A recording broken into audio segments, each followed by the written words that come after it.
a super fun and realistic trade idea for the Twins on today's episode of Locked On Twins.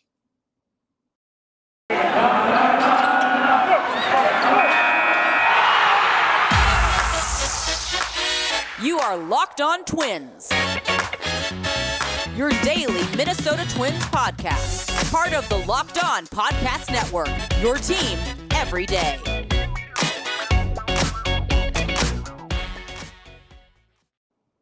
And welcome to the Locked On Minnesota Twins podcast. Today is Monday, January 31st, and I'm your gracious host, Nash Walker. Thank you for making Locked On Twins your first listen every single day. We're free and available on all podcast platforms, and I really think that we've done a great job this offseason. I think we've covered a lot of bases, and the reason I think this podcast has continued to, I think, produce good content this offseason is because we got through the pandemic and we got through the shutdown. And this is another shutdown. It's just a different type of shutdown, but it's nothing we haven't seen before. We have that. We've seen it. We've dealt with it, man. And we just push on. And that's what we're doing. And I have a super fun trade idea today. I think it's super fun. And I think it's realistic.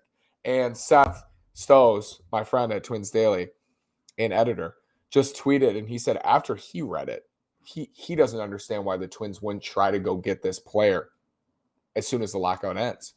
And if Seth says it, it's got to be true. Love that. Seth's very, I would say, logical in terms of trade ideas and free agent ideas. And I think I'm glad he said that. And it excited me to talk about this trade today. I did tell you last week that we were going to go over why the rotation is in this current state. So we're going to look at that a little bit as well. And I think this trade idea goes really well with that because it's a look at 2023 when the Twins hope to be back in contention. And that's kind of the focus here with this trade and why it's an interesting and intriguing trade for the Twins. A huge de facto comment breaking down my articles or my podcasts or anything, a huge rebuttal, I should say, was why would the Twins trade for Frankie Montas or Luis Castillo or Sonny Gray, guys with one, or Chris Bassett or Shamanaya, guys with 1, 2, or 3 years of team control when they have so much work to do in the rotation and bullpen? The White Sox are probably going to be at the peak of their powers in 2022. So why would the Twins trade away a bunch of prospects for pitchers who are going to be free agents in 2 years, like Jose Barrios was when they traded Jose Barrios, right? And a huge part of a trade for, let's just look at Luis Castillo. I think he's the best example of it. I love Luis Castillo. I think he's electric. He's one of my favorite starters in the game. I've pounded the table the Twins should try to go get him, while also knowing that Luis Castillo is going to cost a lot via prospects, right? Only 2 years left of team control. If you're trading for Luis Castillo, you must compete in his first season because he's a free agent after 2 years. So unless you are going for it in his first out of 2 years when he's healthy right now, don't do it. Don't trade away a bunch of young prospects to go get Luis Castillo unless you're all the way in on 2022. I think the feeling has been, and I feel this way too, the Twins have a ton of work to do. I'm not saying they can't do it. I'm not saying that they can't fill out their rotation. But what I'm saying is if you're going to trade for Luis Castillo, you better go, I mean, at that point, like, you better go trade for Bassett too, right? They need the help. Then go sign Rodon. You go in at that point because you don't want to go halfway. You don't want to go halfway and trade a bunch of prospects for Luis Castillo and then be like an 80, 85 win team with him with a good offense, but the rotation fades if he gets hurt. It's just Ober and Ryan again. You don't want that. So that was a fair rebuttal to my arguments for Castillo or for Montas or for Bassett even for 1 year. It makes more sense to trade for Bassett than Castillo, I think, if you're not going for it as much because you still need stability in the rotation for 2022. But it's a similar thing with both those guys. Just using them as examples because we've talked about them. We know they could be available. And Bassett's an example of a guy free agent after next year. Castillo's a free agent after 2023. This guy threads the needle. He threads the needle. He's not going to pitch, most likely, in 2022. Tommy John surgery in August. But I wrote about this at twinsdaily.com. I love the discussion. So if that's the case, if the Twins are saying, and all of their moves or lack of moves before the lockout told us that what they're doing is not really investing in 2022. If they invest in 2022, it's going to be in the form of Dylan Bundy or Michael Pineda or Zach Greinke. All the love to Michael Pineda. We love you. It's not going to look like a full-in investment is what they kind of told us before the lockout. So if that's the case, like they're going to use 2022 as a stepping stone year for Jordan Balazovic, for Yohan Duran, for Matt Cantorino, for all these pitching prospects, for Joe Ryan and Bailey Ober. They're going to use it as a progression year to see who's healthy, so you can up the rotation in 2023 and beyond. If that's what's happening, then yeah, you don't trade for Luis Castillo. You don't trade for Frankie Montas because so much of their value is in this year. Most of it. It could be all of it if they're not healthy. So yeah, 100%. But if that's what you're thinking, what if you could invest in your 2023 rotation now? There is a player who was floated at the trade deadline, a pitcher floated at the trade deadline, also floated this offseason. I just saw an article at MLB Trade Rumors about him potentially being a trade candidate, who I think would make so much sense for the Twins. He's a free agent after 2023. And again, he's likely not to pitch in 2022. I'm going to tell you who it is after this word from Built Bar. Built Bar is the best tasting protein bar ever. It's the new year, so that means New Year's resolutions. If yours is about getting fit or eating healthier, make sure you include Built Bar in your plan. Built Bar is the protein bar that tastes like a candy bar, maybe even better than a candy bar. Built Bar makes it easier to stick to your resolution because it tastes so good you'll want to eat it. Unlike other protein bars, which can be chalky or waxy or taste like a chemical spill, you want to eat healthy, but it just gets so boring. By like week 3, you might be thinking, this is just not worth it. Where's the chocolate? Built Bars are covered in 100% chocolate. Most Built Bars contain 130 calories, 4 grams of net carbs, and 17 grams of protein. Here's an idea for the new year. Go to all your secret treat stashes at home, in the pantry, at the office, in the car, wherever. Throw out all the sugary or calorie-filled treats and replace them with Built Bars. Even if you're not a huge fan of working out, you can at least eat something that tastes good and is good for you. Go to Built.com. Use promo code LOCKED15, that's LOCKED15, and get 15% off your order. Use promo code LOCKED15, that's LOCKED15, for 15% off at Built.com. Thank you again for making Locked On Twins your first listen every day. We are free and available on all podcast platforms. Tyler Glasnow, 6'8", Tampa Bay Rays ace. Tyler Glasnow is electric. I think his starts a lot of the time, especially in the postseason for me because I'm watching Twins games during the regular season, are must watch. Like, he is so electric. He does everything you want a pitcher to do. Fastball at 100, up in the zone, swings and misses, devastating breaking stuff, throws strikes most of the time. Really honed in his command after leaving Pittsburgh. Throws strikes. Strikeout rate is the 3rd highest behind Jacob deGrom and Garrett Cole since 2019 among pitchers with at least 200 innings thrown. In that span, 114 starters have thrown at least 200 innings since 2019. Glasnow ranks 3rd in ERA at 2.80, 3rd in expected fielding independent pitching at 2.78. So cutting out the noise, what should his ERA be based on things he can control? Opponents average 185. That's 3rd best in baseball. 4th in fielding independent pitching and 6th in Sierra. Tyler Glasnow is an ace. I'm actually more stringent on who we call an ace. Some people like to call a lot of guys aces. Some people only like to call Jacob deGrom an ace. I think Tyler Glasnow is an ace. I think there are, right, like today, and I guess he's hurt, so not today, but when he was healthy in June, I think there are 5 or 6 like legitimate aces at that point. And I think it was deGrom, Cole, Glasnow, Scherzer, a couple other guys in that mix. Dominant aces, and guys will have ace level years. Glasnow, like, he has the stuff to back it up. He's got now a couple years to back it up. Not a ton of innings though, and he's going to miss most of 2022. And if he was not going to miss most of 2022, and again, Glasnow is a free agent after 2023, he's set to make about, I think it's $5.5 million this year. Probably will get a raise to $7 or $8 million next year.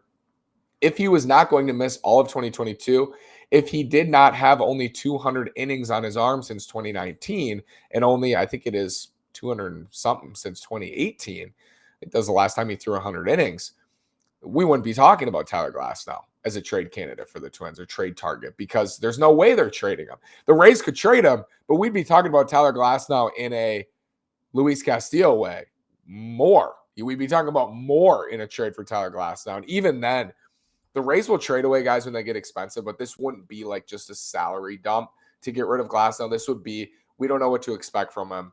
We have young starters, Luis Patino. They have other, they have guys coming, Shane Baz, others. Let's cash in on Glasnow now. We really, really value the prospect. That's how the Rays continue to win is their farm system. We know that. So let's cash in on Glasnow now and get some prospect capital in return when we don't know what he's going to give us in 2023 when his salary is going to be $8 or $9 million. For the Rays, that's a lot. For the Twins, their books are clean. This gives them an opportunity to stash Tyler Glasnow. I love this idea. I can't tell you how much I love this idea for the Twins because I don't think it's going to cost them an arm and a leg. It's going to cost them. But this is the type of trade where the Twins are at when they have so much depth prospect-wise. They have more depth than they do top-end players. Like they have 12 to 15 good prospects, I think, right now, and maybe even stretches as much as 20. Not all of them are going to play for the Twins. Most of them aren't going to play for the Twins. So sometimes the best thing to do is deal from that depth. This would be an amazing opportunity to do that. I think this is a high upside play. So this kind of matches up everything I'm looking for in a trade. High upside, the price is reasonable. The risk is really not that great because the Twins need to develop their starters anyway. Jordan Balazovic, Yohan Duran, Cantorino, Louis Varland even, Simeon Woods-Richardson, Joe Ryan, Bailey, all these guys we talk about constantly, they need to develop anyway or the Twins are going to be in trouble. Now, what if they develop and then in 2023, you got Tyler Glasnow to add to the rotation with hopefully a developed Joe Ryan, more developed Bailey Ober, Jordan Balazovic's in that mix with those others, and Tyler Glasnow if he's healthy. And if he's not, and he's not ready or he only throws 50 or 75 or 100 innings, the Twins already need to be in a spot where they have starters ready to go for 2023. So he's almost like a luxury at that point. And if he's healthy, that upside is upside that I drool over for 2023 if Tyler Glasnow is healthy for the Twins and you make this trade.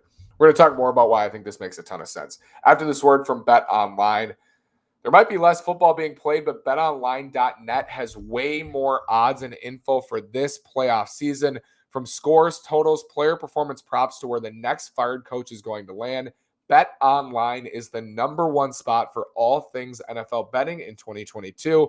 And it's not just football. BetOnline.net's basketball, hockey, boxing, and UFC odds coverage is the best in the business. From sports right down to your favorite Vegas casino games, BetOnline is your #1 online wagering destination.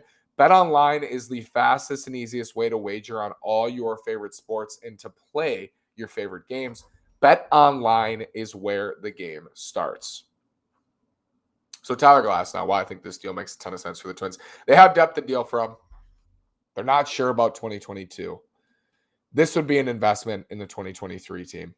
It just would. It would be simply a high upside move for the future. Great example. Someone tweeted it at me today. I should have known who tweeted that. I apologize.